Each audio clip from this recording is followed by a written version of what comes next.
Good morning, everyone, and welcome to the PivotBoss pre-market video for Friday, May 12th, 2023. I am Frank Ochoa, aka PivotBoss. Happy Friday, everyone. Let's take a look here at a daily chart of the ES. You'll see right now an inside day, double inside day has developed so far. Heading into the RTH Open, just 20.75 points of range, 38% of average here. This market's been average about 54 points per day over the last 10 sessions, but really over the last 5, it's really calmed down. It's about 48 points. Very narrow. This thing's compressing at the center of this expanding range. And again, this is a difficult spot in the chart right here. No real edge at the center of this range. Instead, the edge is out at the edges of the D-shaped profile right now. So if price were to come up here, better opportunity to fade it back. If price drops here, better opportunity to fade it back. Right now, still stuck in the range, and we could see further chop within this range. But there is a really good 5-day range that is developed here in the ES. So if we are to push beyond 41.75 here, it does open up the highs. If we start to push down below that 41.10 zone, it opens up the lows. So we could trade anywhere inside that range until we're ready to see a push to the extreme. So look to avoid the chop here until price is ready for a move. If we take a look here at the NQ, you'll see right here the NQ developed a super narrow range in the previous session, and right now we're in the midst of another super narrow range. Only 28% of average range right now. 28% of average range, 49.5 points. This thing's been averaging 177 points per day on a 10-day basis, 173 on a 5, so very consistent, but the last 2 days very narrow.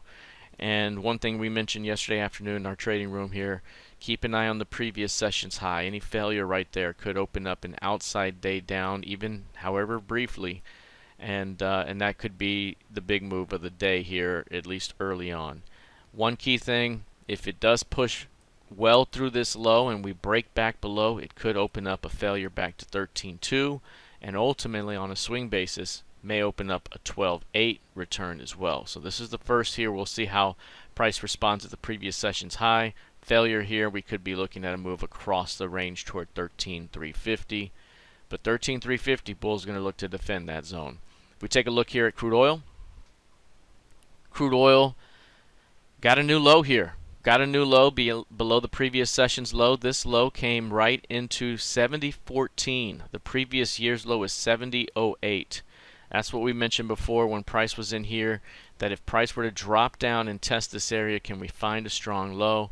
If so, it could be the next buying opportunity for a return to 77 to 76. That zone right there. Ultimately, we may even continue higher toward 80.51. That's the previous year's close. That's been the sticky level to shoot for every time we found rejection. Right now, we're in the midst of a flow to the upside. We've just gotten a pullback here with a failed new low that's developing. Price needs to continue to hold that previous session's low on rotations, and ideally we close higher today above the previous session's midpoint. That'd be a very strong reversal and could ultimately lead to a squeeze towards 76 to 77 over the course of the next 1 to 5 days. Taking a look at gold futures, you'll see right here gold futures pulling back. The previous session here seen a bit of selling pressure. We've seen a couple of days of weakness back down, but this market has been tough to go down. I mentioned before 1980 may be the next target below.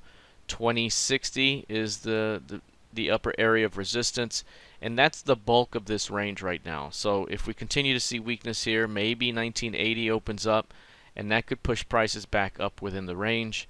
At the moment, showing a bit of strength here off 2010, and a bit of strength here off the previous session's low. So if price can hold the low, perhaps we're bouncing back up within the range of the last week. So again, this market remains mostly range bound between 1980 and 2060.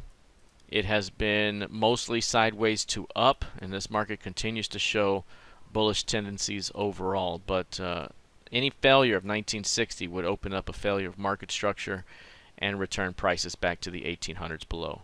All right, lastly, the YM. The YM here put in a strong high here off inflation data. That was off the FOMC key level as well from May 3rd. We've seen a pattern of lower highs and lower lows. Inside day at the moment with a narrow range of just 39% of average right now. Are we going to see a continuation to the downside ahead, or do we stay mainly within this range?